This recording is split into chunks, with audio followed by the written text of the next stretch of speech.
Well, climate change has taken over again here in Cornwall. As you can see, it's pissing down and freezing cold in October, just like every other October, so nothing's changed at all. But nevertheless, we must steam ahead with our daily carbon allowances to make sure that the polar bears have some ice to float on. Personally, I drank my year's worth of carbon allowance over the weekend. And I've got to admit, I'm getting older. 3 days in a row is hard work now. And today, I'm suffering as a result of it. However, you, the great British viewers, my loyal tribe, got me out the doldrums because I got sent several things over the weekend. Enough material for the next week, which is brilliant. Thank you very much, everybody. Rachel from Accounts, our wonderful Chancellor, she's going to get a kick in tomorrow.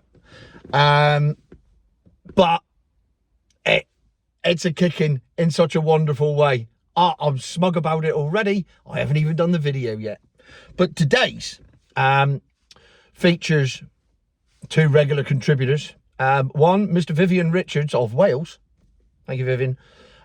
Who sent me a list put together by some newspaper called The Sun. I don't know why he was reading that. He should know better.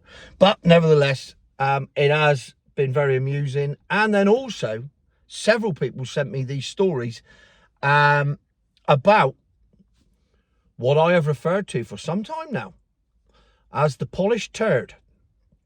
That is the plug-in hybrid vehicle. Now, I've said from day one that these things are absolutely the worst of all worlds because their electric range is like 30 miles and nobody plugs them in. They are just a tax dodge. Well, it turns out that not only are they a tax dodge, they're a terrible tax dodge, they're a terrible idea, they're terrible for the environment, and they're terrible for your wallet, as we're about to find out. Because report number one states that plug-in hybrids are nearly as bad for the environment as their petrol and diesel equivalent. Who knew? Hang on a minute. Oh, I did. Because you're buying a car that will never, ever have to partake in an emissions test. So despite having this rammed down our throats for 20, 30 years of emissions, your car fails the emissions test, it's off the road, it's scrap, you can never drive it again, you're killing the polar bears, what about the penguins, save the planet and all that shit. But it don't apply if you put a sewing machine battery in the front and cart it around and just add extra weight to your car on the basis that you could plug it in if you wanted to, but no one ever does. And it turns out they're terrible for the environment. Well, who thought it? Me, that's who. And it's now been proven. Those lovely scientists that come up with all these reports have found out that these things are shit for the environment. Absolutely shit. And virtually no one plugs them in. So they all just run them on the petrol or diesel engines. So it's just the same as a petrol or diesel engine, except you look like you're saving the planet when in fact you aren't. What you are doing is losing a fucking fortune. Because The Sun have compiled the 9 worst depreciating cars in Britain right now at 3 years old. Now, I know I've covered this several times, but this is a definitive list. It's for, oh look, I've just had a message from Jeff Buys Cars. He's obviously channeling my inner YouTuber and knows that I am with camera. Now, this list is an interesting list because of the amount of shit cars on it. There's not a single car on this list that hasn't depreciated by at least 70% in 3 years. So just to bear that in mind. If you paid 20 grand for it, it's now worth 6. If you paid 40 grand for it, it's now worth 12. Yeah, that type of depreciation. Mental. So, number 9, the Fiat 500e. Now, I'm a big fan of the R595. That's one of the greatest little cars ever made. Like a turbocharged roller skate. Weighs about the same as I do. Brilliant fun. The 500e, on the other hand, looks like I did this morning when I woke up a bloated, sweaty mess, because it looks like a bloated, sweaty version of a 595. And it's shit. And it depreciates like a stone falling off a cliff. Number 8. Oh, look at that. The Mazda MX-30 plug-in hybrid. Oh, hang on, what's at number 7? The Vauxhall Astra plug-in hybrid. Surely not again, Tone. Not at number 6. The DS9 E-Tense plug-in hybrid. Number 5. The DS3 E-Tense milk float. Full milk float. Does anyone spot a trend with this list of all the cars that seem to depreciate more than anything else?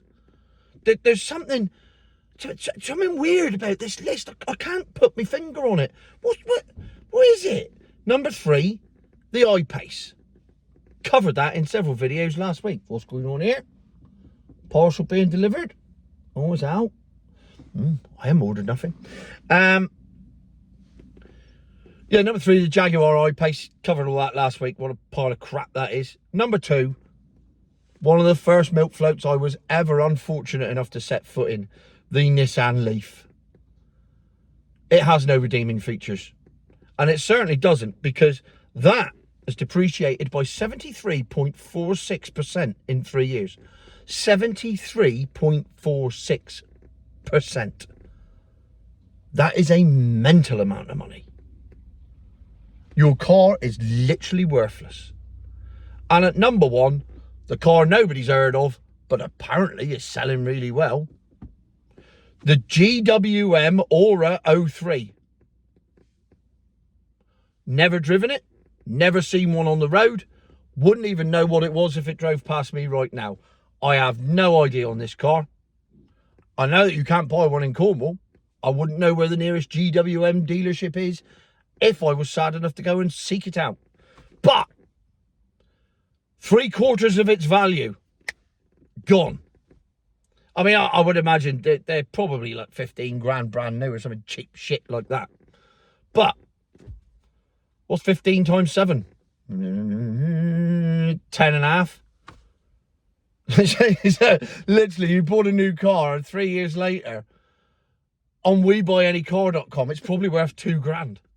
And it was brand new 3 years ago. That's mental. But weirdly, those nine cars in the top 9 most depreciating cars in Britain right now have one thing in common. They've all got batteries in them. And I'm not talking the little 12-volt batteries. I'm talking batteries.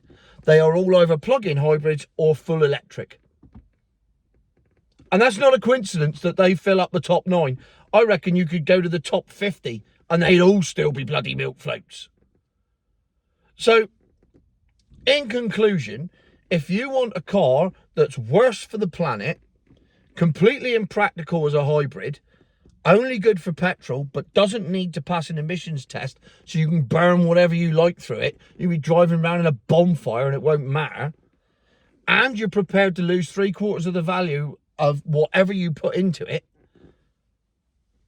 there you go. A plug-in hybrid is for you. And if you're a complete idiot, just go for electric. Because the only saving grace here for any of these cars is the tax breaks you get when you get them in a company car scheme. That is the only saving grace and the only reason that these things are selling anything at all. And Rachel from Accounts is going to take that away from you very, very soon. Because Rachel from Accounts wants money more than she wants to save the planet. Granted, Ed Millipede is not happy about this. And I think there might be a bore-off where they sit either side of the table and see who can bore the other one into submission by making them cry with boredom. I'd like to see that. But yet again, I've been saying it and saying it and saying it. The plug-in hybrid is a polished turd. It's a complete waste of time. Well, it turns out it's a waste of time on several different levels. We already knew milk floats were a waste of time, but the plug-in hybrid is apparently going to be the future. So they're no good. They're no good. So we're back to mild hybrids. The future of motoring is the Toyota Prius. future my horse.